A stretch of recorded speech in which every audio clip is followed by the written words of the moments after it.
Hello, praise our Lord Jesus Christ. You are most welcome once again. This is Full Gospel Luzira, and we are on a Bible study. My names are Agnes Masha. You are most welcome. Thank you so much for subscribing. Thank you so much for being there, watching us. And if you have not yet subscribed, you can do so on our YouTube, Full Gospel Church Luzira Ministries. Hallelujah. So today we are going to discuss together about promises. As we all know, in the book of Numbers 23:19, God promises us that He is not a man that He can lie, that wherever He gives us His promise, He has to keep it. Hallelujah. So, what is promise? Promise is a declaring assurance that someone will do something for you, or it is an assurance that something will happen. Hallelujah. So let us look at the types of promises. Number one, we have man-to-man promise. Man-to-man promise, we always make it, but it is not a pleasant one most of the times because it has its own consequences. And number two, we are going to look at man-to-God promises. I call that one as a very dangerous promise. Hallelujah. We shall see that as we continue. And number three, it is God-to-man promise, which I call it the perfect promise. Hallelujah. So, let us look at our first promise. It is man-to-man promise. Here, when we go to the book of Ruth, chapter 1, verses 16 up to 17, we are going to see that there is the story of Ruth and her mother-in-law, Naomi. And who is Naomi? Naomi was an Israelite lady who was married in Moab, but her husband dies and her two sons die, and she is left with only the two daughter-in-laws, Orpah and Ruth. So what happens? Naomi decides to go back to her home country because good things were happening there. So she didn't see the reason as to why she should remain in Moab. So she goes ahead, but the two daughters-in-laws tell her that they want to follow her.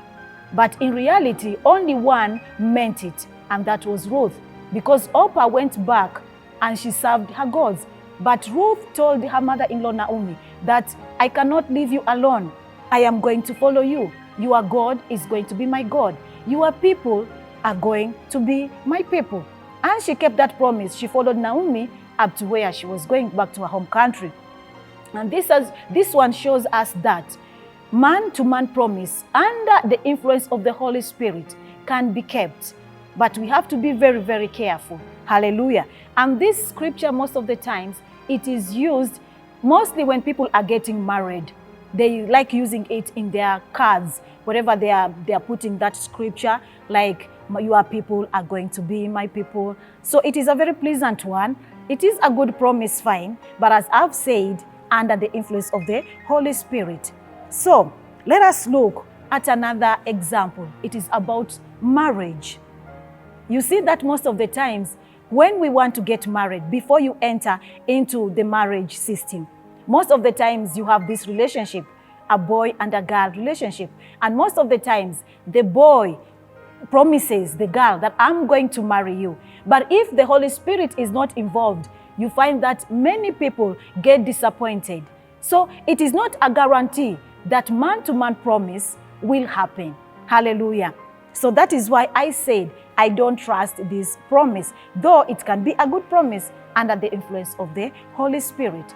So let us look at another example of man-to-man promise, the story of Samson. That one we find it in the book of Judges, chapter 14:19, and then you can continue to chapter 15. We are not going to read there because it is long. That will be also homework for you, at least to indulge yourself in reading the Bible. Hallelujah. So here we see that Samson was promised a wife by the Philistines. But Samson, the day of the wedding, when he went to pick his wife, he goes and finds out that his wife has been given to the best man. So you can just imagine that situation. You are really prepared for the wedding. You go to church. Can you imagine that scenario? You go to church, you know that my wife is there, my bride is there, waiting for me. But alas, when you reach there, you find that your wife has been given to your best man. What are you going to feel? Automatically, you are going to be feeling bad. You will be disappointed beyond and above. So what does Samson do? What Samson did, he decided to pay them back. That is why I said, man-to-man promise, it is not a good promise. He decides to go and get foxes, almost like 20 foxes or more. And he ties their tails together. As we all know, foxes have these thick furred tails. So he ties them together, and what does he do? He torches them up, lighting them up with fire. And he sets them free into the fields of the cornfields of the Philistines. Here we all know that the cornfield is like, we say like it is like a maize plantation. So the foxes enter inside, and what happens? The whole fields catch fire, and the Philistines lost all their produce. Hallelujah. So here we see that this promise was made carnally. There was no power of the Holy Spirit. It was just a promise given to him that we are going to give you a wife. But it was not a guarantee that he was going to get the wife. Hallelujah. So we find that this one is a very dangerous promise. So let us move on and look at our second promise. This one is man to God promise. The one that I said, I call it the most dangerous promise. Hallelujah. Let us look at the book of Judges, chapter 11, verses 30. I call it dangerous because most of the times, as we are human beings and God is God, there is no way that you can promise God something and you fail to do it. You have to do it, no matter the consequences. Hallelujah. So here we are going to read the story of, we are not going to read, but we are just going to share the story of Jephthah. Jephthah was an Israelite man. He was approached by some elders that he has to help them to go for war. So he was scared and he was under tension, and he knew that he has to ask for help from God. But because he was so much excited, I think he was so much desperate, he goes on his knees and he prays and says, God, I make this promise to you. If you help me and I win this battle, I am going to sacrifice the first thing that comes out of my home. Did he know what was coming out, what would come out of his home when he comes back from the battlefield? He did not. But because he was excited, I think because he was too desperate, and what did he decide to do? He gives that promise to God. And once you give God the promise, you have to keep it. Hallelujah. So here, Jephthah goes to war. God gives him victory. And he comes back very happy, very excited, dancing for the Lord. When he reaches at his compound, who comes out first of his home? My Lord, my Lord. The first person to come was his most beloved daughter, Dinah. That's when he remembers, my God, what did I do? I made a solemn promise to the Lord that I'm going to sacrifice the first thing that comes out of my home. Maybe he thought it was going to be a dog, or maybe his servant, or maybe some other thing. So he never thought about the consequences of the promise that he was making to God. And I think also God wanted him to learn a lesson. Hallelujah. But he had to keep his promise. So he kept his promise, and he told the daughter everything. Talked to the daughter. The daughter said, whom am I to refuse? And she was sacrificed. And it was a sacrifice. She had to die for the Lord. Hallelujah. So we see that this promise is not that pleasant. We have to be very careful wherever we are making a promise from man to God. Also, we see that sometimes we can make promises, us as human beings.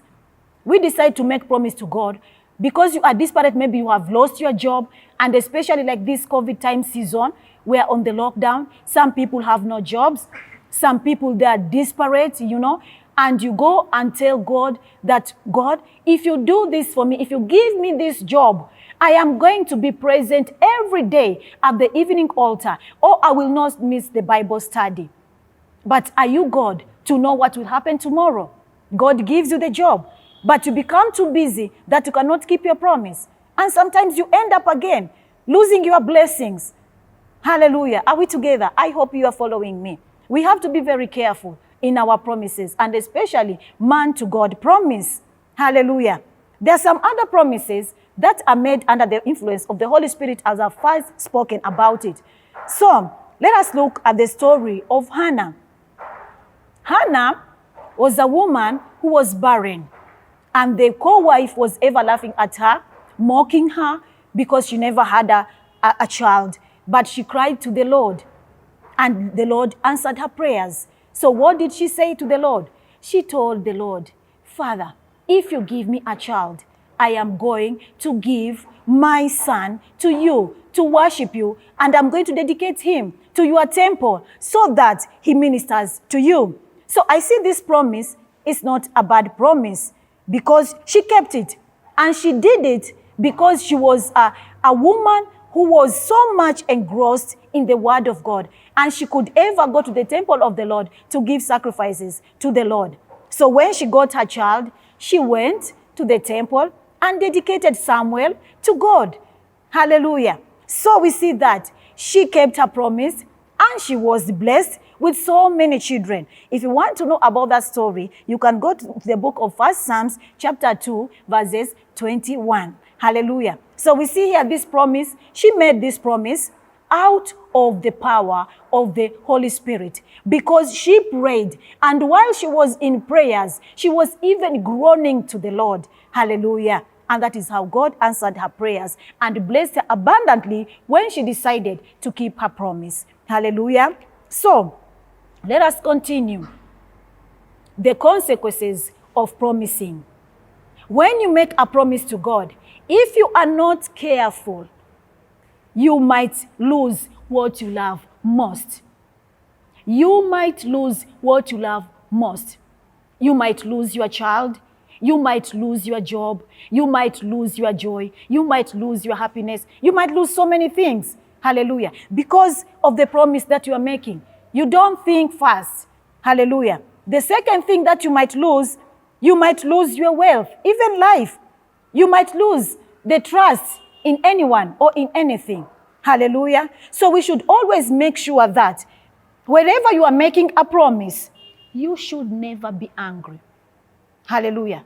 Never be angry when you are making a promise to someone, especially man-to-man promise. There are those promises that are not good. And you tell someone, you will see what I'm going to do to you. It is not a fair promise. Hallelujah.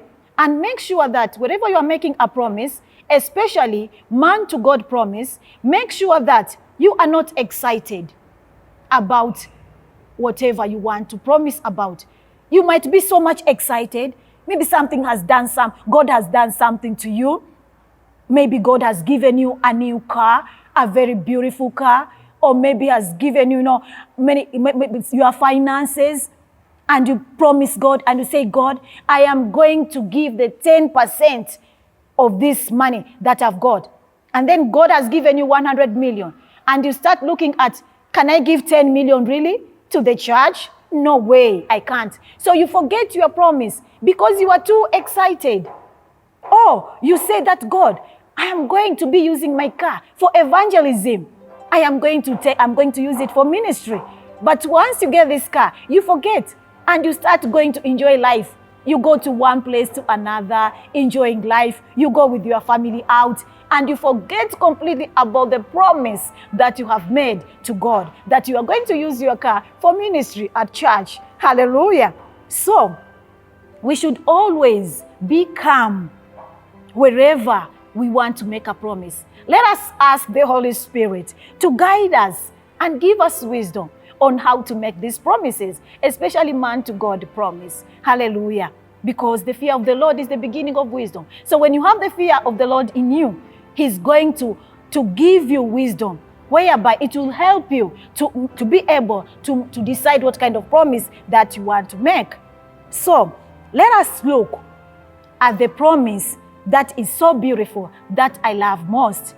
It is the God to man promise. Hallelujah.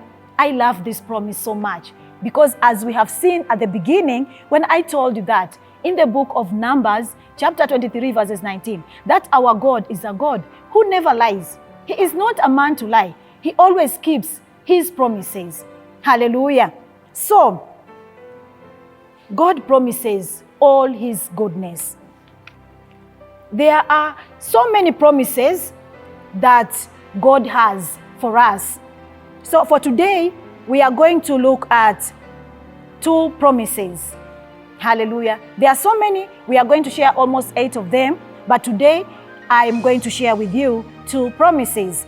And that is, God promised us that he will be with us.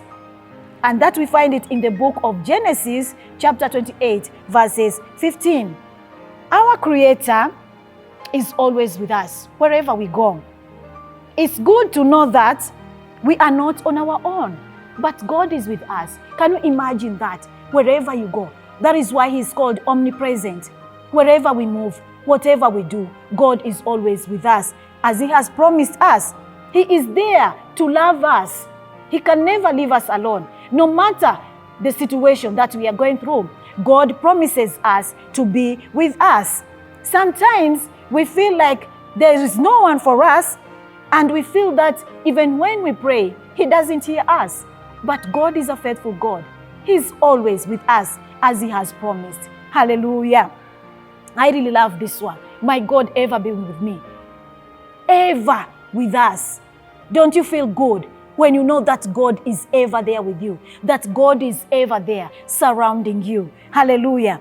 And then the second one is, God promises us that he will protect us. Hallelujah. What is there that makes you more scared? When we know that we have a big God who protects us. In the book of Zechariah 2:5, we see that God has promised us to be the wall of fire of protection around us. God promises us protection. In the book of Psalms 121, that one is even my favorite chapter in the book of Psalms, 121 verses 7 to 8. He promises to protect our going and coming back, meaning that wherever we are moving, he's ever with us. Hallelujah.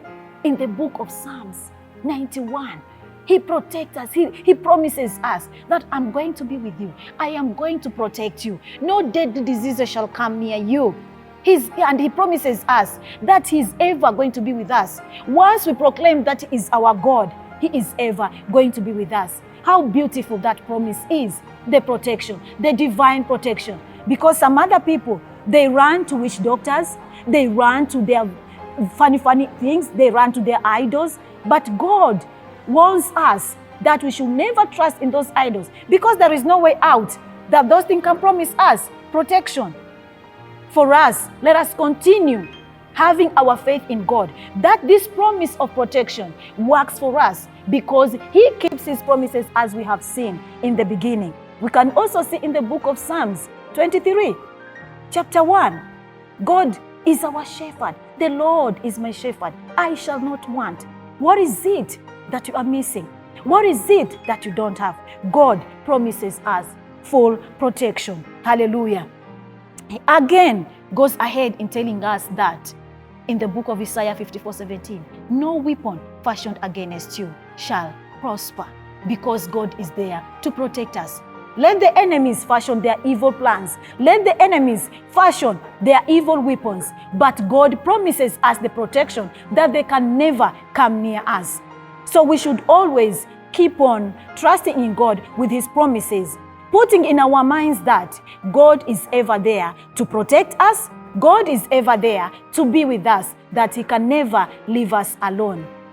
Brethren, I pray that God gives you that faith and that belief and that hope, that when you trust in him and when you believe in his promises, he will keep his promises, because he promises us. But you need to believe and to trust in his promises. Hallelujah. So, I thank God so much for this beautiful time. I thank you for being with us. We are going to share more next time. We are going to share more next time. So I believe that you have been blessed. We are going to meet tomorrow for more Bible study. And I believe that you have been blessed. We should continue subscribing. You should continue tuning in so that we be sharing together the Word of God. Hallelujah. Be blessed so much. We continue being Full Gospel Luzira. And God bless you so much until we meet again.